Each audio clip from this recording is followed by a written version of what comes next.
दोस्तों, आप जो अभी स्क्रीन पर जिन महाशय को देख रहे हैं, ये महाशय सहारा इंडिया के एक पदाधिकारी हैं। जी हाँ, मुझे नहीं मालूम कि ये जोनल ऑफिसर हैं या फिर ये आरएम हैं या फिर ये किस पद पर हैं, लेकिन हाँ, इतना मैं जानता हूँ कि ये सहारा इंडिया के जो हैं एक प्रतिष्ठित पदाधिकारी हैं। क्योंकि आप इनका वीडियो और इनका फोटो सहारा श्री के साथ देख सकते हैं कि ये जब सहारा श्री कोई भी जब फंक्शन रखते हैं तो ये महाशय उनके साथ फोटो जरूर खिंचवाते हैं, यानी कि ये इर्द गिर्द रहते हैं सहारा श्री के और ये सहारा श्री के हरदम संपर्क में रहते हैं। इन महाशय का एक यूट्यूब चैनल भी है। हो सकता है कि आपने यूट्यूब चैनल पर कहीं ना कहीं इनको जरूर देखा होगा, क्योंकि आप जानते ही हैं कि हम अभी सहारा जमाकर्ताओं का ये हाल है कि कहीं भी अगर सहारा से संबंधित हम लोग को यूट्यूब पर वीडियो दिखता है तो हम लोग जरूर देखते हैं। मैं भी देखते रहता हूं वीडियो, क्योंकि मेरा भी पैसा जमा है सहारा इंडिया में। तो मुझे जो कुछ भी वीडियो दिखाई देता है सहारा इंडिया का यूट्यूब पर, मैं उसको खोल कर जरूर देखता हूं कि हो सकता है कि कुछ नया इन्फॉर्मेशन हमको मिल जाए। तो वैसे ही मैंने इनका भी चैनल खोल कर देखा कि चूंकि ये सहारा के भाई ऑफिसर हैं, सहारा के कार्यकर्ता हैं, सहारा के पदाधिकारी हैं, तो मैंने सोचा कि ये भी कुछ हम लोग को ऑथेंटिक इन्फॉर्मेशन देंगे। तो मैंने इनका भी यूट्यूब चैनल खोलकर इनका वीडियो देखा। इनके वीडियो में मैं एक चीज पाया कि ये जितनी बातें बोलते हैं वो बस केवल जमाकर्ताओं को बरगलाने की बात करते हैं और सहारा इंडिया के फेवर में बात करते हैं। ये फेवर में बात करें भी क्यों ना, क्योंकि सहारा इंडिया से इनके घर का खर्चा चलता है। इनका चूंकि एज हो चुका है रिटायरमेंट का, अगर ये सहारा इंडिया के विरुद्ध कोई बात बोलेंगे, सहारा इंडिया अगर इनको निकाल देती है तो फिर तो इनको कहीं नौकरी मिलेगी नहीं। तो ये टोटली सहारा इंडिया पे डिपेंडेंट है। तो ये चाहते हैं कि सहारा इंडिया का ये बड़ाई करते रहें। लेकिन महाशय को सोचना चाहिए कि अगर आप वास्तव में एक इंसान है, आप में मानवता है, तो अगर सहारा इंडिया कुछ गलत कर रही है तो आपको गलत कहना पड़ेगा। ये नहीं है कि सहारा इंडिया हमेशा सही काम ही कर रही है। सहारा इंडिया गलत भी काम करती है तो आपको उस गलत काम को आकर कहना चाहिए। हम लोग को आगाह करना चाहिए कि आप ऐसे नहीं ऐसे काम कीजिए। क्योंकि आप सहारा के ऑफिसर हैं, सहारा के पदाधिकारी हैं, तो आपको ऑथेंटिक इन्फॉर्मेशन हम लोग को देना चाहिए। दोस्तों, आइए इनका हम वीडियो देखते हैं कि ये क्या बोलते हैं और उसका हम इनको साथ में साथ जवाब भी देते चलेंगे। और एक बात, वीडियो के अंत तक आप बने रहिएगा, क्योंकि वीडियो में ये महाशय आपको ये भी कहते नजर आएंगे कि सहारा इंडिया का पेमेंट आपको 100% नहीं मिलेगा। चूंकि आदमी जब आपको इन्फॉर्मेशन देता है तो फ्लो में कुछ ऐसा बात बोल जाता है कि वो खुद नहीं समझ पाता है कि मैं क्या बोल रहा हूँ। तो इन महाशय ने आज एक बड़ा खुलासा किया है और ये बताया है कि सहारा इंडिया का जो आप डिमांड कर रहे हैं सीआरसीएस पोर्टल पर, उसका 100% पैसा आपको नहीं मिलेगा। तो आइए सुनते हैं इन महाशय को कि ये क्या कह रहे हैं, उसके बाद हम बात करेंगे आगे। इनका बात का जवाब हम देते चलेंगे। और ये देख सकते हैं कि हमारी हैसियत इन लोगों के सामने बहुत छोटा है, मगर जिन लोगों का आलोचना हो रहा है वो लोग बहुत बड़ी हस्ती प्रेजेंट टाइम पर इस देश में हैं। सबसे बड़ी हस्ती हमारे आदरणीय प्रधानमंत्री हैं, जिनकी आलोचनाएं हमारे देश के बहुत लोग करते हैं।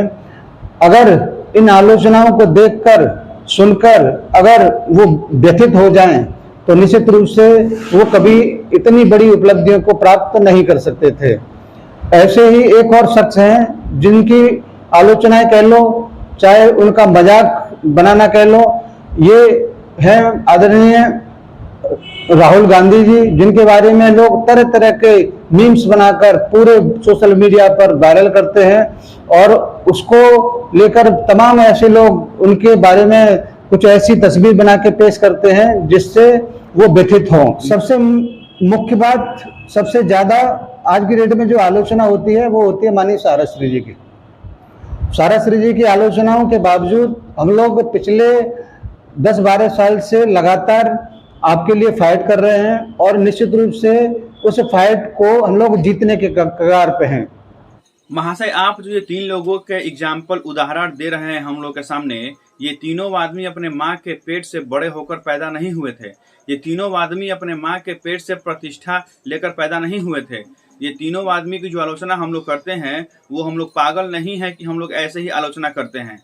ये तीनों आदमी हम लोग की तरह ही अपने माँ के पेट से पैदा लिए होंगे और बड़े होकर प्रतिष्ठा प्राप्त किए होंगे। और प्रतिष्ठा भी इन लोगों को ऐसे ही नहीं मिल गई है, हम लोग के बदौलत ही मिली है। ऐसा नहीं है कि इन लोगों को भगवान ने प्रतिष्ठा देकर और पृथ्वी पर अवतरित कर दिया कि जाइए आप अवतार ले लीजिए, ऐसा नहीं है। प्रधानमंत्री श्री नरेंद्र मोदी जी आज पीएम बने हुए हैं तो वो हम लोग के वोट की वजह से ही बने हुए हैं। ऐसा नहीं है कि वो प्रधानमंत्री बनकर ही ऊपर से अवतरित लिए थे। राहुल गांधी की आप बात कर रहे हैं तो राहुल गांधी एक ऐसे परिवार में पैदा लिए हैं कि वो जिंदगी भर अगर बैठकर खाना चाहे तो भी उनका धन खत्म नहीं होगा। आप उनकी तुलना हमारे साथ मत कीजिए। और वो भी अगर भविष्य में प्रधानमंत्री या कोई भी पोस्ट पर जाते हैं तो वो हम लोग के वोट के बदौलत ही जाएंगे। सहारा श्री जब लखनऊ आए थे शुरू तो वो अपने साथ 350 रुपया लेकर आए थे और तब उन्होंने सहारा इंडिया का ऑफिस को खोला था। और उस सहारा इंडिया के ऑफिस में हम जैसे गरीब लोग जो ठेला वाले, फुचकी वाले, रेडी वाले थे, उन्हीं लोग का पैसा शुरू जमा होना चालू हुआ और वही पैसा जमा होते होते आज सहारा इंडिया ने अपना इतना बड़ा साम्राज्य स्थापित किया है।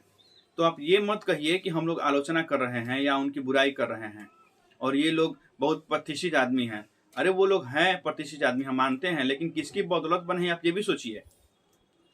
हम लोग के बदौलत ही वो बने हैं, हमारे वोट की वजह से, हमारे पैसे की वजह से। ये बताइए कि हम लोग 12-13 सालों से आज अपने पैसे के लिए दर दर भटक रहे हैं। कभी सहारा इंडिया ऑफिस जाते हैं कि हमारा पैसा दे दीजिए, कभी डीएम के पास जाते हैं, कभी चीफ मिनिस्टर के पास जाते हैं, कभी कहीं जाते हैं, कभी कोर्ट में जाते हैं, कभी उपभोक्ता अदालत में जाते हैं। तो हम लोग दर दर की ठोकरें खाते हैं, तो क्या हम लोग बोल भी नहीं सकते हैं, आलोचना भी नहीं कर सकते हैं? इतना तो हक हम लोग को संविधान ने भी दिया है कि हम लोग अपने अभिव्यक्ति की आज़ादी है, हम लोग बोल सकते हैं। तो ये हक हमसे मत छीनिए। जब हमारे साथ बुरा हो रहा है तो हम लोग आलोचना करेंगे और आपको सुनना भी होगा, नहीं तो हमारे सारे पैसे हमको ब्याज से वापस कर दीजिए, हम नहीं बोलेंगे आपके लिए कुछ भी। ये तो आप करेंगे नहीं। आज 13 साल से हम लोग को आप लोग बरगला रहे हैं कि आज पैसा मिलेगा, कल पैसा मिलेगा, करते करते आज 13 साल हो गया और आज भी पैसा मिलने का कोई ठौर ठिकाना नहीं है। आज भी हम लोग को बरगलाया जा रहा है। जितने लोगों का वेरिफिकेशन जिस तरीके से होना चाहिए था शुरुआती दौर में, उस वेरिफिकेशन उतनी तेजी के साथ नहीं हो पाया। और वर्तमान में और 45 दिन पहले के अंतर को अगर देखा जाए तो शुरुआती दौर में लगभग 2000-3000 लोगों का ही वेरिफिकेशन हो रहा था, मगर वर्तमान के समय में लगभग 30,000 लोगों का वेरिफिकेशन पर डे हो रहा है। और ये संख्या तब हुआ है जब काफी मात्रा में लोग उस वेरिफिकेशन में जुटे हैं, लगे हैं तब। अब जाके वेरिफिकेशन का बहुत तेजी से काम चल रहा है और आने वाले 2-4 दिन के अंदर वो आपका पहला पे आउट जो 5,000 करोड़ का है वो निश्चित रूप से आपके अकाउंट में पहुंचेगा। या तो बीजेपी का सही में फुल फॉर्म बड़का झूठा पार्टी होता है या तो फिर आप झूठ बोल रहे हैं। क्यों? क्योंकि 18 जुलाई को अमित शाह ने सीआरसीएस पोर्टल का उद्घाटन किया था। 18 जुलाई को उद्घाटन करने के बाद सीआरसीएस पोर्टल का 10 दिन बाद अमित शाह फिर ऑनलाइन आते हैं और एक रिमोट दाबकर और 112 लोगों के अकाउंट में 10-10 हजार रुपये भेज देते हैं। उस वक्त अगर आप सुनेंगे तो उन्होंने यही कहा था कि लगभग 21 लाख लोगों ने अभी तक आवेदन कर दिया है, जिसमें से 18 लाख लोगों का जो है वेरीफाई हो चुका है आवेदन। 4 जुलाई को रजिस्ट्रेशन पोर्टल का शुभारंभ किया गया, रेड्डी साहब भी उपस्थित थे। तब कहा था कि 45 दिन में हम पैसा दे पाएंगे, मगर मुझे आनंद है कि 1 महीने के पहले ही आज पहली किस्त जा रही है और इसके 112 लाभार्थियों को पैसा मिल रहा है। अब तक 18 लाख लोगों ने अपना रजिस्ट्रेशन करा लिया है, इसमें से 14 लाख लोगों का रजिस्ट्रेशन वैधता भी, मान्यता भी दे दी गई है और आज 112 लोगों को उनको बैंक अकाउंट में 10-10 हजार रुपया जमा हो रहा है। मुझे इसका हृदय से बहुत आनंद है। और आप बोल रहे हैं महाशय जगदीश प्रसाद जी कि अभी जो है वह वेरिफिकेशन का जो मामला है वो बहुत धीरे चल रहा था, अब जो है वह तेजी हुआ है। अरे उस समय 10 दिन में केवल 18 लाख लोगों का एप्लीकेशन वेरीफाई हो गया था। धीरे कहाँ चल रहा था एप्लीकेशन का प्रोसेस, सब तेजी में चल रहा है। और अगर आपके हिसाब से मान ले कि ठीक है अभी तेजी से काम चल रहा है, तो आप किस हिसाब से तेजी की बात कर रहे हैं? क्या तेजी का मतलब ये होता है कि सभी अकाउंट पर डिफिशियंसीज का मैसेज भेज दिया जाए? क्या तेजी का मतलब ये होता है कि बार बार अपने ग्राहकों को ऑनलाइन सेंटर पर भेजा जाए आवेदन करने के लिए? क्या तेजी का मतलब ये होता है कि सबके मोबाइल पर मैसेज भेज दिया जाए कि आपका रिजेक्ट हो चुका है? क्या तेजी का मतलब ये होता है कि 50 दिन होने के बाद, 60 दिन होने के बाद भी डिपॉजिटर वेट कर रहे हैं कि उनके अकाउंट में पैसा आ जाए? आप किस तेजी की बात कर रहे हैं? तेजी का मतलब ये नहीं होता है। आप बोल रहे हैं कि अब जाके तेजी हो रहा है, आपके जो कार्यकर्ता हैं, जो आपके कर्मचारी हैं, वो अब जाके डेली 30,000 एप्लीकेशन को वेरीफाई कर रहे हैं, तो 30,000 वेरीफाई कर रहे हैं तो कितने लोगों के अकाउंट में पैसा भेज रहे हैं, आपको ये भी तो बताना चाहिए था। 30,000 में 30,000 लोगों के मोबाइल पर डिफिशिएंसी का मैसेज आ रहा है, ये कैसा वेरिफिकेशन होता है? तेजी में वेरिफिकेशन करने का मतलब ये नहीं होता है कि आप सबको अकाउंट पर डिफिशिएंसी का मैसेज भेज दीजिए। तेजी का मतलब ये होता है कि 30,000 में कम से कम आपको 25,000 20,000 लोगों के अकाउंट में पैसे भेजने थे। आपको लगाया गया है, आपको चूंकि इसीलिए लगाया गया है कि आप वहां वेरीफाई करें, तो आप क्यों नहीं वेरीफाई कर रहे हैं अच्छे से? क्यों सबके मोबाइल पर डिफिशिएंसीज का मैसेज आ रहा है? तो आप बस आकर हम लोग को बेवकूफ बनाने का काम करते हैं, आकर कुछ भी अलग बोल देते हैं। पहले आप अमित शाह का इंटरव्यू एक बार सुन लेते कि उन्होंने क्या कहा था, उसके बाद आप बोलते आकर यहाँ पर, लेकिन नहीं, आप कुछ भी बोल देते हैं। एक बात और मुझे यहाँ पर कहना है कि पेमेंट की जो प्रक्रिया वर्तमान में है, जिसको मैं पहले कई बार अपने वीडियो के माध्यम से आपके समक्ष रख चुका हूं और आज पुनः दोबारा से रख रहा हूं। सहारा का, हमारे कार्यकर्ता का, हमारे कार्यालय का उसमें कुछ भी रोल नहीं है। वो जो जिम्मेदारी है वो सुप्रीम कोर्ट के द्वारा नियुक्त किए गए आदरणीय न्यायमूर्ति सुभाष रेड्डी जी की देखरेख में है और वही उसके सर्वे सर्वा हैं। वो कब जारी करेंगे, कैसे जारी करेंगे, ये उनकी जिम्मेदारी है। और जब वो जिम्मेदारी अगर पूरा नहीं कर पाते हैं, सुप्रीम कोर्ट के आदेश अगर सहारा के लिए होते हैं, तो निश्चित रूप से फिर जिम्मेदारी और जवाबदेही निश्चित रूप से सहारा का होगा, कार्यालय का होगा या वर्कर का होगा। वर्तमान में जो जिम्मेदारी सुप्रीम कोर्ट ने न्यायमूर्ति जी को दिया गया है, ये उन्हीं की देखरेख में हो रहा है। कितना विलंब हो रहा है, कितना जल्दी हो रहा है, ये उन्हीं की जवाबदेही है। इसमें सहारा का कोई रोल नहीं है। केवल सहारा का रोल वेरिफिकेशन करने का है। वो वेरिफिकेशन करके वहां जो स्पेशल ड्यूटी ऑफ ऑफिसर जो नियुक्त किए गए हैं उनके लिए भेजा जा रहा है और वहां से रिकमेंड होके आपके पास तक पहुंच रहा है। आपके अनुसार माननीय न्यायमूर्ति का काम है आपके अकाउंट में पैसे भेजना, उनका काम तो बाद में है। सबसे पहले रोल आपका है कि आपको हम लोग का डॉक्यूमेंट जो है उसको वेरीफाई करना है। आप कितनी ईमानदारी से डॉक्यूमेंट वेरीफाई कर रहे हैं, जरा हम लोग को ये बताइए। आपका जब केवल एकमात्र काम यही है कि जो हम लोग के द्वारा डॉक्यूमेंट या बॉन्ड अपलोड किए जा रहे हैं उसका वेरिफिकेशन आपको करना है, तो वो भी काम आप लोग ईमानदारी से क्यों नहीं कर रहे हैं? आपका बॉन्ड है, आपके द्वारा प्रिंट कराया गया बॉन्ड है, हम अपने आधार से जब लॉगिन कर रहे हैं आपका ही बॉन्ड है, और हमारे अकाउंट में बैंक में जो हमारा आधार नंबर लिंक है सब है, हमारे पैन कार्ड में आधार कार्ड हमारा लिंक है, जब सब कुछ अटैच है, लिंक है, तो फिर आप हमारा वेरीफाई क्यों नहीं कर रहे हैं? आपका जब केवल यही एक काम है कि वेरीफाई करना, तो जो बॉन्ड अपलोड कर रहे हैं उस बॉन्ड पे तो सारा डिटेल दिया गया है, नाम दिया गया है, अकाउंट नंबर दिया गया है, नॉमिनी का नाम तक दिया गया है, डिपॉजिट अमाउंट दिया गया है, डिपॉजिट डेट दिया गया है, सारा चीज दिया गया है। तो फिर आप हम लोग का वेरीफाई ईमानदारी से क्यों नहीं कर रहे हैं सारे अकाउंट को? आप क्यों डिफिशिएंसी का मैसेज भेज रहे हैं? डिफिशिएंसी क्या है? क्या हमने जो इन्फॉर्मेशन दर्ज किया है क्या उसमें गलती है? तो आप लिखिए वहां पर कि आपने ये गलती दर्ज किया है, ताकि हम उसको सुधार सके अगले बार में। आप वो भी नहीं कर रहे हैं।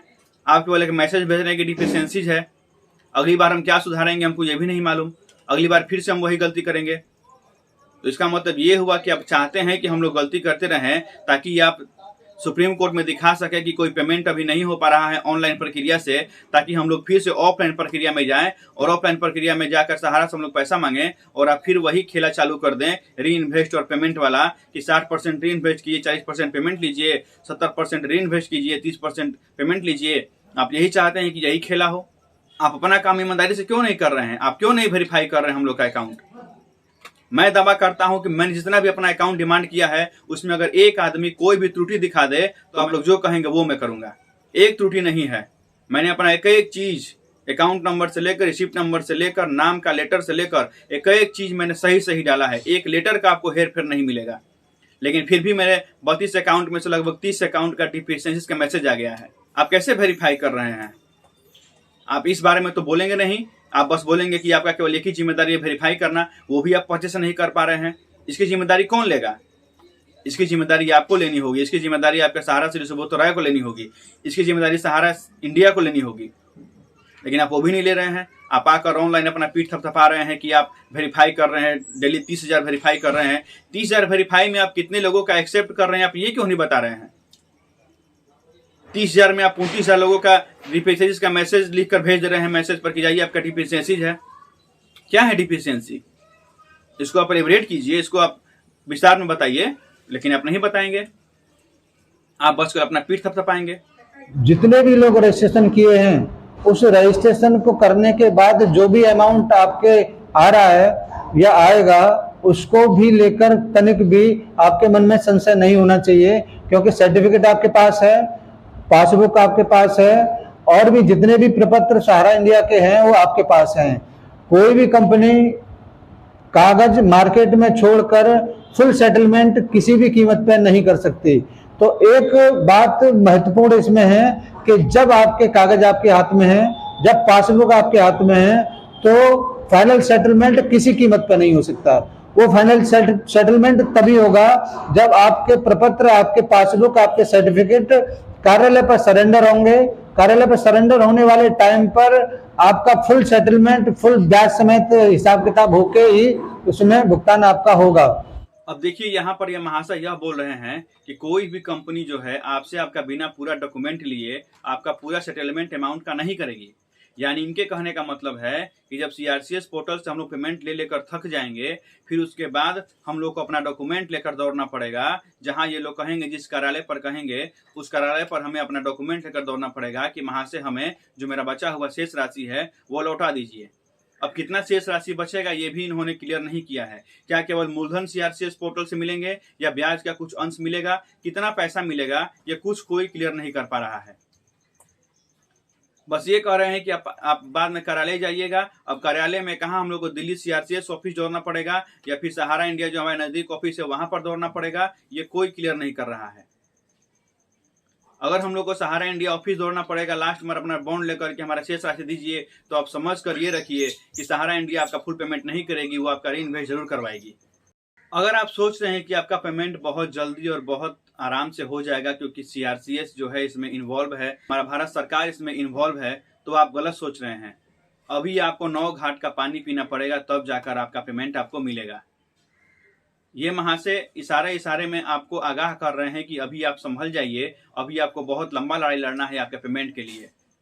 अभी आप 10,000 रुपए के लिए केवल जब इतना लड़ाई लड़ रहे हैं, सोचिए आपको ब्याज सहित पैसा लेने के लिए आपको कितना लड़ाई लड़ना होगा, कितना आपको दौड़ना होगा, कितने सारे ऑफिस के चक्कर काटने होंगे, ये आप समझ जाइए। आपका पैसा आपको इतनी जल्दी नहीं मिलने वाला है।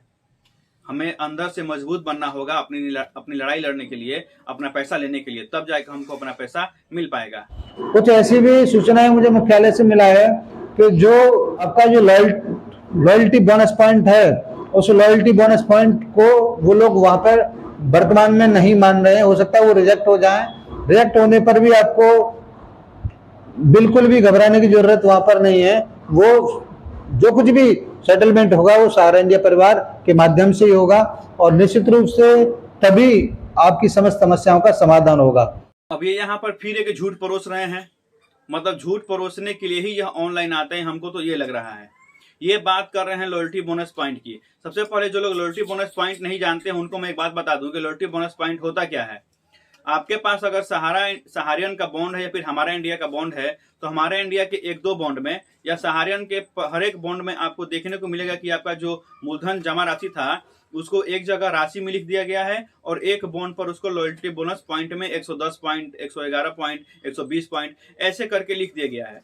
बहुत सारे लोगों ने ऐसा किया था कि जब डिमांड वो अपना सहारन का किए हैं तो उस लॉयल्टी बोनस पॉइंट को वो लोग मूलधन में कन्वर्ट नहीं किए हैं। मूलधन में कन्वर्ट करने के लिए आपको उसमें 100 से गुना करके और फिर आपको दोनों बॉन्ड के राशि को जोड़कर तब आपको लिखना था। तो बहुत सारे लोगों ने ऐसा किया है कि उन्होंने दोनों को जोड़कर और तब मूलधन लिखा है। बहुत सारे लोगों ने मूलधन को नहीं जोड़ा है। तो इन महाशय के अनुसार अगर आपने दोनों को जोड़कर लिख दिया है तो आपका रिजेक्ट हो सकता है, आपको नहीं मिलेंगे, वो लोग रिजेक्ट कर देंगे। अब इनके कहे अनुसार वो लोग कौन रिजेक्ट कर देंगे, लॉयल्टी बोनस पॉइंट नहीं मानेंगे, वो लोग कौन है जी?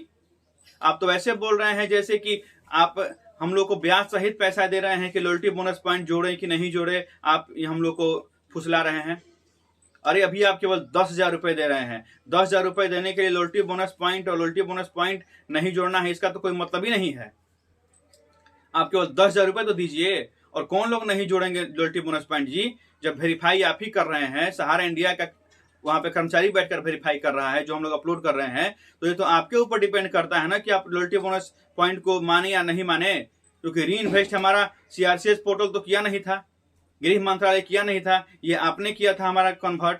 तो आप जानते हैं कि लॉयल्टी बोनस पॉइंट आपने किस हिसाब से हमारा डिस्ट्रीब्यूट किया था हमारे मूलधन में से, तो उसको जोड़ना है कि नहीं जोड़ना है ये आप नहीं जानते हैं, सीआरसीएस पोर्टल क्या जानता है। तो आप झूठ बोलना बंद कीजिए कैमरे पर आकर, और जो भी इन्फॉर्मेशन देना है हम लोग को आप ऑथेंटिक दीजिए, क्योंकि हम आपके जमा करता है। आपको वेरीफाई करना है, आप वेरीफाई कीजिए, लॉयल्टी बोनस पॉइंट जोड़ना है कि नहीं जोड़ना है ये आप निर्णय करेंगे। सीआरसीएस पोर्टल क्या निर्णय करेगा? आप जैसा कहेंगे वैसा वो सीआरसीएस पोर्टल करेगा। आप जानते हैं कि मेरी मूलधन राशि कितनी है, आपके सिस्टम में वो है। आप बोल रहे हैं कि वो लोग नहीं जोड़ रहे हैं, वो लोग के क्या मतलब है? आप जोड़िए, आपको जोड़ना है। कुछ लग्गड़बग्गे एक समूह में इकट्ठा होकर शेर का शिकार करते हैं।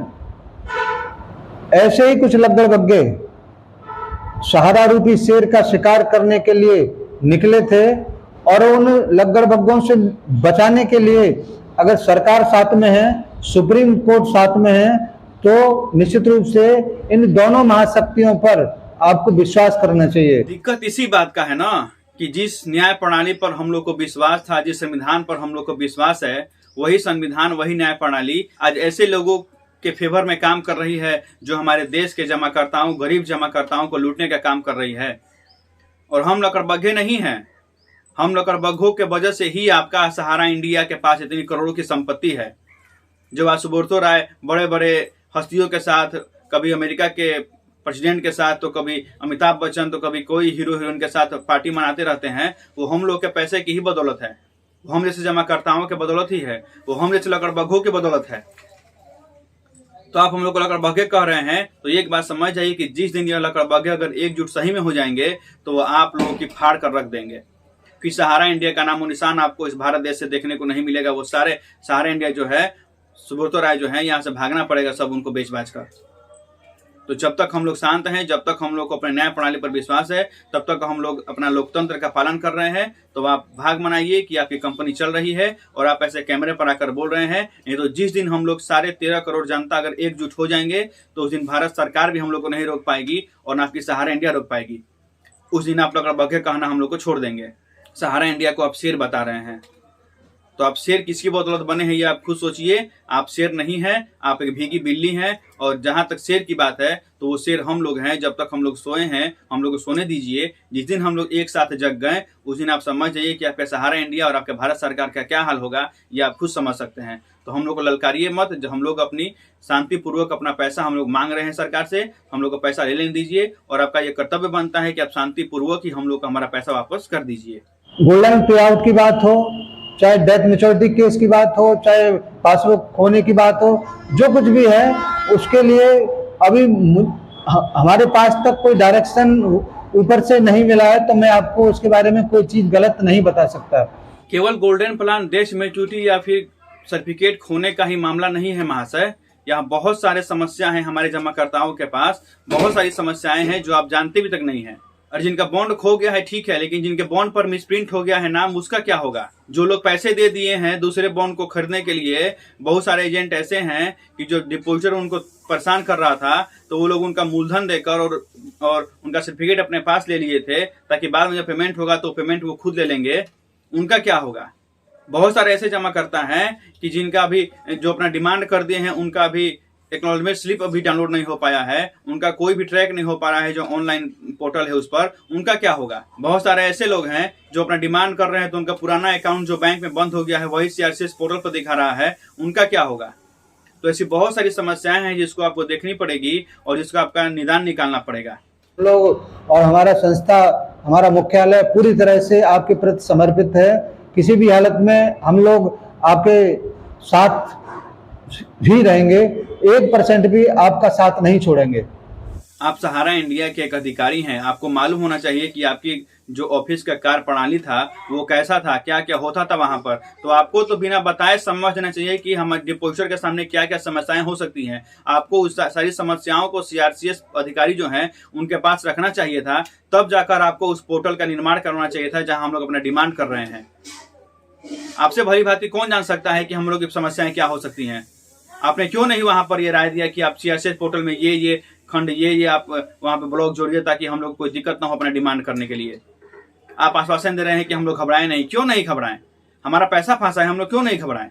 आप बार बार ये बोल रहे हैं कि आप हमारे साथ हैं। आप कहाँ हमारे साथ हैं? अगर आप हमारे साथ हैं तो हमारी सारी समस्याओं को आप तुरंत समाधान कीजिए, लेकिन आप वो भी नहीं कर रहे हैं। बस आकर आप अपना चेहरा सोशल मीडिया पर दिखा रहे हैं कि आप हमारे साथ हैं, बस आप दिखावा कर रहे हैं। दिखावा मत कीजिए, हम लोग को हमारा पैसा वापस चाहिए। आपके सहारे इंडिया का यह कर्तव्य बनता है कि आप गृह मंत्रालय सीआरसीएस अधिकारी के साथ बैठकर और एक नियम कानून बनाइए जिससे कि हमारा पैसा लौट सके।